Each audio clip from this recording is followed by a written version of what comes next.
বড় বড় 5 স্টার হোটেলগুলোতে মোমবাতি রান্না হয় কেন? মোমবাতি রান্না করে তারা কি এমন কাজ করে যা আমরা জানিও না? বাসায় যদি পুরনো মোমবাতি থাকে তাহলে আপনিও বানাতে পারবেন এই দামি জিনিসটি। এই মোম দিয়ে যে এত উপকারী জিনিস তৈরি করা যায় আমি নিজেও জানতাম না। এক 5 স্টার হোটেল থেকে তাদের এই রেসিপি শুনে আমি নিজেও অবাক। অথচ আমার বাসায় অনেক মোমবাতি পড়ে আছে আর সেগুলো দিয়েই তৈরি করছি আজকের এই রেসিপি। এটা বানাতে না লাগবে বেশি সময়, না আছে কোনো ভেজাল। ঝটপট বানিয়ে নিচ্ছি অসাধারণ এই রেসিপিটি। এর জন্য একটি গরম কড়াইয়ের মধ্যে কিছু মোমবাতি গলিয়ে নিতে হবে। আমরা এখানে বাসায় পড়ে থাকা জন্মদিনের ছোট মোমগুলোকেও ব্যবহার করেছি। সবগুলো মোম গোলানো হয়ে গেলে এর থেকে সুতাগুলোকে তুলে নিতে হবে।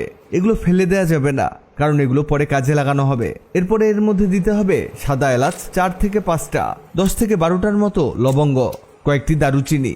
দারুচিনিগুলোকে এখানে ভেঙে ছোট ছোট করে দিতে হবে। তবে এখানে আপনি লবঙ্গ আর দারুচিনি বাড়িয়ে দিতে পারেন, এতে এটা আরো বেশি কাজ করবে। এটাকে এবার 2 থেকে 3 মিনিট হিট দিতে হবে আর এই অবস্থাতে অনবরত নাড়তে থাকবেন।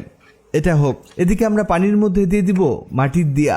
এগুলো আপনি খুবই কম দামে পেয়ে যাবেন। 20 টাকা দিয়ে 5 থেকে 7টা কিনতে পারবেন। এগুলো পানিতে দিয়ে ভালোভাবে ওয়াশ করে নিতে হবে। বিশেষ করে এর ভিতরের সাইডটা বেশি করে পরিষ্কার করতে হবে। আর এগুলোকে ওয়াশ করা হয়ে গেলে এগুলো রোদে দিতে হবে। এখানে এর পানিটাকে একেবারে শুকিয়ে নিতে হবে। এই কাজটি আপনি আগেই করে রাখবেন, তাহলে পরের কাজগুলো আরো বেশি সহজ হয়ে যাবে। এই দেখুন, এগুলো শুকিয়ে গেছে, একেবারে পারফেক্ট ভাবে এগুলো শুকিয়েছে। এবার এগুলোকে সাজিয়ে রাখবো। ওকে, হয়েছে। এবার এর মধ্যে সেই প্রথমে সুতাগুলোকে বসিয়ে দিতে হবে। অনেকেই মনে করতে পারেন আমরা এই মোমবাতি দিয়ে আবারও মোমবাতি বানাচ্ছি, কিন্তু না, আমরা মোমবাতি দিয়ে এমন একটি উপকারী জিনিস তৈরি করছি যা আপনার অনেক টাকা বাঁচিয়ে দিবে। এবার এর মধ্যে সেই গলিয়ে রাখা মোমগুলোকে ঢেলে দিব। আমরা এখানে এক এক করে সবগুলো দিয়াতে মোমের লিকুইডটিকে ঢেলে দিব। এটা ঢালতে ঢালতে জানিয়ে দেই, আগের ভিডিওতে কমেন্ট করেছেন দোহার থেকে সুমন, কুমিল্লা থেকে নুরনাহার মনি, ঢাকা থেকে খন্দকার দেলোয়ার। আপনারা যারা কমেন্ট করেছেন আপনাদের ধন্যবাদ।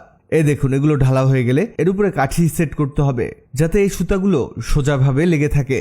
এই যে আমাদের সবগুলো সুতা খুব ভালোভাবে সেট করা হয়ে গেছে।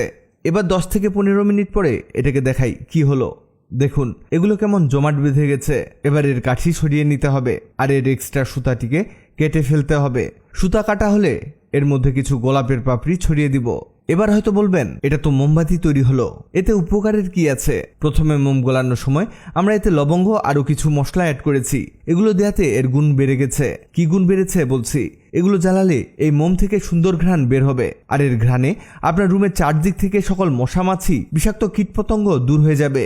কারণ যেসব মশলা দেওয়া হয়েছে সেগুলো মশা মাছি দূর করার জম। বাসায় আর মশার কয়েল জ্বালানোর প্রয়োজনই পড়বে না, সেই সাথে সুঘ্রাণ চারদিকে ছড়িয়ে যাবে। দেখলেন তো কি পরিমাণ উপকারী জিনিস তৈরি করেছি। আপনি 5 স্টার হোটেলগুলোতে গেলে খেয়াল করবেন তারা এমন মোমবাতি চারদিকে ছড়িয়ে রেখেছে। এটাই হলো তার কারণ।